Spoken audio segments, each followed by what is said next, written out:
बिस्मिल्लाहिर्रहमानिर्रहीम। अस्सलाम वालेकुम दोस्तों, कैसे हैं आप सब। उम्मीद करता हूं कि आप सब खैरियत से होंगे। मैं हूं एहसान अली और आप देख रहे हैं saudiya.com। दोस्तों, सऊदी अरब के एक नई अपडेट के साथ मैं हाज़िर हुआ हूं। सऊदी अरब ने गैर मुल्कियों के लिए बहुत बड़ी खुशखबरी सुना दी है, लेकिन उन्होंने एक नया ड्रामा भी शुरू कर दिया है। सऊदी अरब पाकिस्तान से सऊदी अरब वो लोग ही जा सकते हैं, 2 सिस्टम वाले लोग सऊदी अरब पहुंच सकते हैं। वो कौन लोग हैं जो सऊदी अरब पहुंच सकते हैं, लेकिन कुछ लोग सऊदी अरब नहीं पहुंचेंगे। तो पूरी डिटेल आपको इसी वीडियो में मिल जाएगी, तो वीडियो शुरू कर लेते हैं। फ्रेंड्स, न्यूज़ शुरू करने से पहले अगर आप मेरे यूट्यूब चैनल पर नए प्यारे दोस्त हैं तो चैनल को सब्सक्राइब करने के साथ साथ बेल के आइकॉन पर प्रेस लाजिम करें ताकि ऐसी न्यूज़ अपडेट से आगाह रहें। तो फ्रेंड्स, न्यूज़ शुरू कर लेते हैं।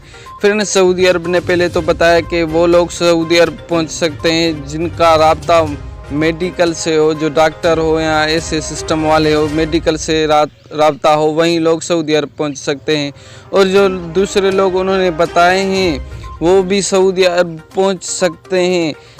जो लोग सऊदी अरब से वैक्सीन लगवा कर पाकिस्तान छुट्टी मनाने आए थे या किसी काम से आए थे, वो लोग सऊदी अरब वापस जा सकते हैं। लेकिन जो नए वर्क वीज़ा वाले हैं या दूसरे वीज़ा वाले हैं, वो सऊदी अरब नहीं पहुंच सकते, जो सऊदी अरब से ये वैक्सीन लगवा कर नहीं आए थे। और पाकिस्तान में एस्ट्राजेनेका और फाइज़र वैक्सीन अभी चल रही है। इंशाल्लाह जल्दी पाकिस्तान के लिए सबके लिए फ़्लाइट ऑपरेशन बहाल कर दिया जाएगा, क्योंकि अभी वैक्सीन का इस्तेमाल ज़्यादा हो रहा है और कोरोना वबा का असर कम हो रहा है। तो इंशाल्लाह जल्दी फ़्लाइट ऑपरेशन शुरू हो जाएगा। जैसे ही छोटी से छोटी अपडेट आएगी हम आप दोस्तों के साथ शेयर करेंगे। मिलते हैं इंशाल्लाह नेक्स्ट वीडियो में, तब तक के लिए अल्लाह हाफिज़।